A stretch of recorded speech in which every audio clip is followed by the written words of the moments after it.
해시태그 스캐미즈, 사기라는 뜻의 스캠이라는 단어와 그래미를 조합하여 스캐미즈, 즉 사기 그래미상이라면서 전 세계 아미들이 BTS에 대한 그래미의 행동에 대해 온라인 트렌드를 드높이며 분노하고 있습니다.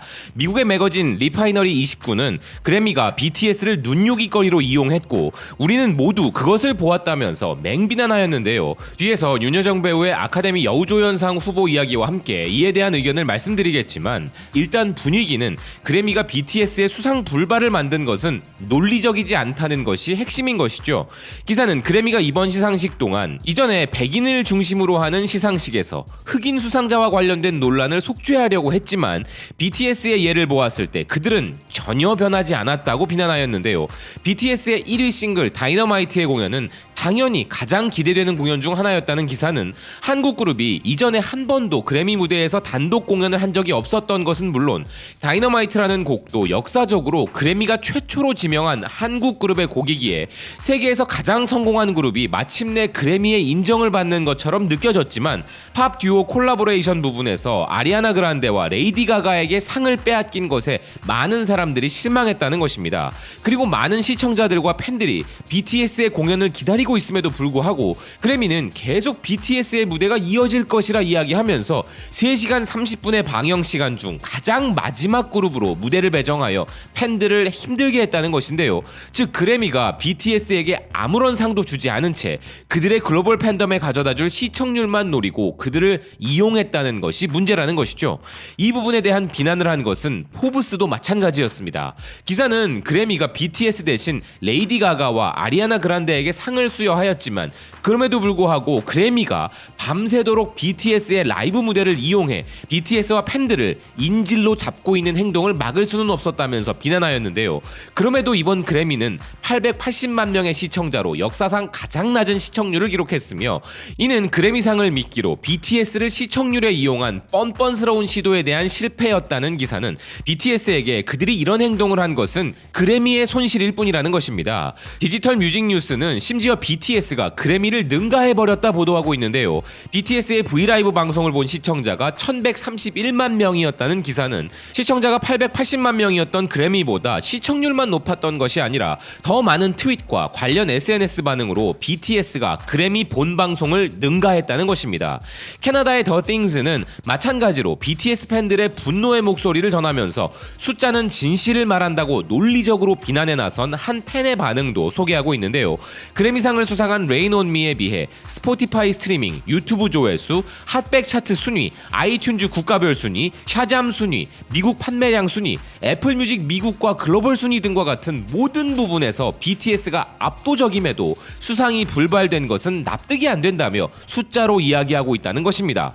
기사는 진실이 숫자에 있다면 BTS는 압도적인 수치로 확실히 상을 받을 자격이 있으며 오히려 상을 받지 않은 일이 어떻게 벌어질 수 있는지에 대한 심각한 질문을 던졌다는 것인데요. 보시다시피 외신들의 그래미 비난과 BTS 팬들의 분노가 쏟아져 나오고 있는 상황입니다. 물론 아리아나 그란데와 레이디 가가도 대단한 가수들이고 그들의 곡 역시 큰 인기를 얻었지만 BTS 팬들의 입장에서는 BTS가 수상하지 못한 부분에 대해 당연히 아쉬움이 있을 수 있는 것이죠. 그렇지만 팬들이 가장 분노하는 부분은 그래미가 BTS를 철저히 이용했다는 것인데요. 그래미가 잘못한 것은 명백하고 팬들이 비난하는 이유에 대해서도 매우 공감이 되는 부분입니다. 이와 함께 지금 이야기해볼 내용은 바로 영화 미나리와 윤여정 배우인데요. 이미 아시는 바대로 이 영화 미나리는 수많은 영화제를 휩쓴 것은 물론 미국 골든글러브 시상식에서 외국어 영화상을 받은 바 있습니다. 그리고 희한한 논란을 만들어 한국에 큰 애국심을 선사하는 이야기도 있었는데요. 미나리는 한국 배우들이 출연하고 우리말로 연기하지만 제작사와 배급사는 모두 브래드 피트의 플랜 B 엔터테인먼트였으며 한국계 미국인인 정이삭 감독이 연출하였는데 이 영화가 외국어 영화상을 받은 것이 큰 이슈가 되었죠. 이에 대해서는 미국 매체들도 분노하였을 정도로 뭔가 잘못 돌아가고 있다는 느낌을 지울 수 없었던 부분이었는데요. 미국 회사가 제작하고 배급을 하였지만 미나리는 한국 영화다, 뭐 이런 것이죠. 또한 윤여정 배우를 비롯한 이 영화에 출연한 다른 배우들이 골든글로브 배우 부분에 후보에 오르지 못한 것도 큰 논란이었습니다. 골든글로브의 이런 어리석은 판단을 의식한 것인지 오스카, 즉 아카데미 시상식은 다른 선택을 하였는데요. 그럼 아카데미에서 현재 6개 부문의 노미네이트, 즉 후보에 선정된 미나리가 이 모든 상을 휩쓰는 결과가 나온다면 이는 모두 한국의 것이 되는 것인가요? LA타임즈는 윤여정 배우와 스티븐 연과 같은 한국계 배우들이 오스카상에 노미네이트되었다 보도하고 있고, NME는 이번 오스카상의 가장 큰 화두가 다양성과 대표성이라면서 영화 미나리의 정의삭 감독은 감독상과 각본상 후보에 올랐고, 이 영화의 출연진들도 연기 부문에서 한국의 스타들로서는 역사상 최초로 아카데미상 후보에 올랐다 보도하고 있는데요. 전설적인 배우인 윤여정은 영국 아카데미상에도 후보에 올랐으며 아시아계 미국인 최초로 주연상 후보에 오른 스티븐 연에 대해서도 언급하고 있습니다. 윤여정을 비롯한 정의삭 감독, 스티븐 연과 같은 아시아계 미국인들과 감독상 후보에 오른 클로이 자오와 같은 최초의 아시아계 유색인종 여성 감독이 인정받은 것이 바로 다양성과 대표성으로 주목받는 이번 오스카라는 것입니다. 즉 영화 미나리는 현재 그 작품 자체만으로도 다양한 이슈가 되고 있지만 이 영화가 가지고 오는 파장은 미국 사회 전반에 존재하는 소수 인종들에 대한 보이지 않는 천장 문제를 지적하는 역할도 하고 있는 것이죠. 그리고 윤여정 배우, 아니 존경하는 윤여정 배우님의 속 시원한 인터뷰가 정말 존경스럽고 시원함을 선사한 부분도 있었는데요. 그것은 미국 굿모닝 아메리카와의 인터뷰에서 보여주신 모습이었습니다. 앵커는 미나리가 골든글로브 외국어 영화상을 받았다고 이 작품을 소개한 다음 윤여정 배우에게 수상 소감과 아카데미 후보에 오른 것에 대한 소감도 물어보았는데요. 윤여정 배우는 이에 대해 솔직히 비현실적이다. 왜냐하면 난 한국 배우지 미국 배우가 아니다. 라고 답변하였습니다. 여기까지는 전혀 문제가 없는 부분이긴 합니다만 문제는 그 다음부터인데요. 진행자는 윤여정 배우에게 사람들이 당신을 한국의 메릴 스트립이라 부르는데 자신은 이게 아주 마음에 든다고 한 것입니다. 저는 이 말이 심히 거슬렸습니다. 정말 아무렇지도 않게 윤여정 배우에게 다른 배우를 갖다 대면서 비교 평가한 것인데요. 메릴 스트립은 대배우인 것이 팩트이지만 그렇다고 해서 윤여정 배우가 메릴 스트립이라는 정의가 내려져서는 안 되는 것이죠. BTS가 미국 진출을 하였을 당시 개념 없던 몇몇 방송 진행자나 언론이 한국의 백스트리트 보이즈라고 BTS를 소개한 것과 마찬가지인 것입니다. 우리 안에 아직도 이 부분이 문제가 없다는 인식과 뭘 그리 불편하게 생각하냐는 인식이 존재한다면 그 부분이 더 심각한 문제인데요. 이는 매우 잘못된 것이며 무례한 행동이기 때문입니다. 부족한 저는 이 말을 듣는 순간 분노를 하였지만 윤여정 배우님께서는 나를 한국의 메릴 스트립이라고 했는데 스트립이 그런 말을 들으면 싫어할 거야 라고 우아하게 받아치셨습니다. 이 부분은 AP통신을 인용한 헐리우드 리포터의 기사에서도 확인할 수 있었는데요.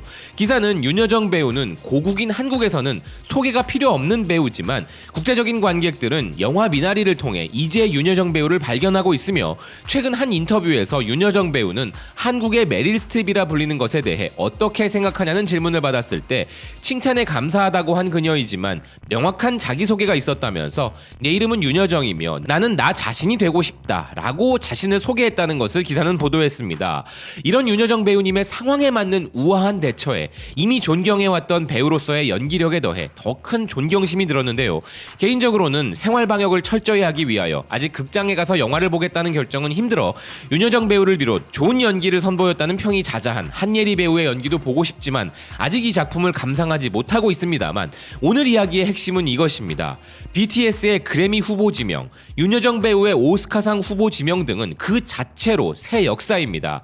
설령 윤여정 배우님이 아카데미상을 수상하지 못하는 일이 벌어진다고 해도 적어도 우리나라에서는 후보 지명 그 자체만으로도 최고의 찬사를 받아야만 합니다. 지금 BTS와 같은 사례와 윤여정 배우님에게 하는 저 질문에서 보시다시피 우리 대중예술인들은 미국에서의 눈부신 활약 이면에 문화적, 인종적으로 눈에는 보이지 않지만 사회 전반의 은연중에 깔려있는 수많은 차별과 보이지 않는 천장을 뚫어내고 있기 때문입니다. 예술 분야 시상식은 스포츠처럼 토너먼트를 치르거나 기록을 측정해 금은동으로 구별하는 것과는 다르다고 생각합니다.